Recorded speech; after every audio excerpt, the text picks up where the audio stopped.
தமிழகம் முழுவதும் பல நகரங்களில் அரசு பேருந்து ஓட்டுநர்களை குறிவைத்து போலீசார் அபராதம் விதிப்பதால் டிரைவர்கள் நொந்து போய் உள்ளனர். ஈரோடு பேருந்து நிலையம் அருகே உள்ள மேட்டூர் சாலை மற்றும் ஒருவழிப்பாதை சாலை பகுதிகளில் போலீசார் வாகன சோதனையில் ஈடுபட்டனர். மேட்டூர் சாலையில் கனரக வாகனங்களுக்கு அனுமதி இல்லாத நிலையில் விதியை மீறி அரசு பேருந்துகள் அந்த சாலையில் இயக்கப்பட்டன. இப்படி வந்த 12 அரசு பேருந்துகளுக்கும் 5 தனியார் பேருந்துகளுக்கும் போலீசார் அபராதம் விதித்தனர்.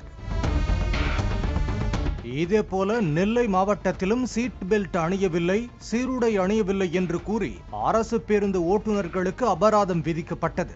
கடந்த சில தினங்களுக்கு முன்பு அரசு பேருந்தில் போலீஸ் ஒருவர் பயணித்த போது டிக்கெட் எடுக்க மறுத்ததால் சர்ச்சை எழுந்தது. இதைத் தொடர்ந்தே போலீசார் பல நகரங்களில் அரசு பேருந்தை குறிவைத்து பழிக்கு பழியாக அபராதம் விதிப்பதாக பரவலாக டிரைவர்கள் குற்றம் சாட்டுகின்றனர்.